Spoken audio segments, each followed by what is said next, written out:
तुम्ही पाहत आहात MCN न्यूज मराठी।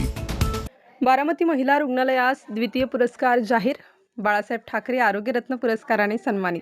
बारामती महिला रुग्णालयाने एप्रिल 2025 ते जानेवारी 2026 या कालावधीमध्ये नैसर्गिक प्रसूती 2214, सिझेरियन प्रसूती 2239, अशा एकूण 4453 प्रसूती करून ग्रामीण भागातील महिलांना दिलासा दिलाय।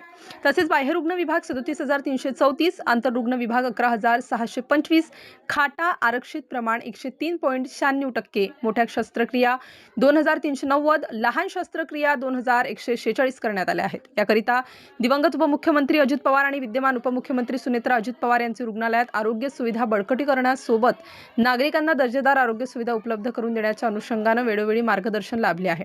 रुग्णालयाच्या या उल्लेखनीय कार्याबद्दल बाळासाहेब ठाकरे आरोग्यरत्न पुरस्कार व महाआरोग्य सन्मान 2026 करिता एप्रिल 2025 ते जानेवारी 2026 या कालावधीमध्ये करण्यात आलेल्या कामगिरीनुसार दरमहा मूल्यमापन करण्यात येते। सार्वजनिक आरोग्य विभागाचे ठरवलेल्या निकषानुसार पुरस्कारिता रुग्णालयाची निवड करण्यात येते। यामध्ये बारामती सामान्य रुग्णालयाला द्वितीय क्रमांक मिळाला असून अमरावती जिल्हा सामान्य स्त्री रुग्णालयाने यामध्ये प्रथम क्रमांक पटकाविला आहे। MCN न्यूज मराठी करिता कृष्णमूर्ती जगताप, बारामती।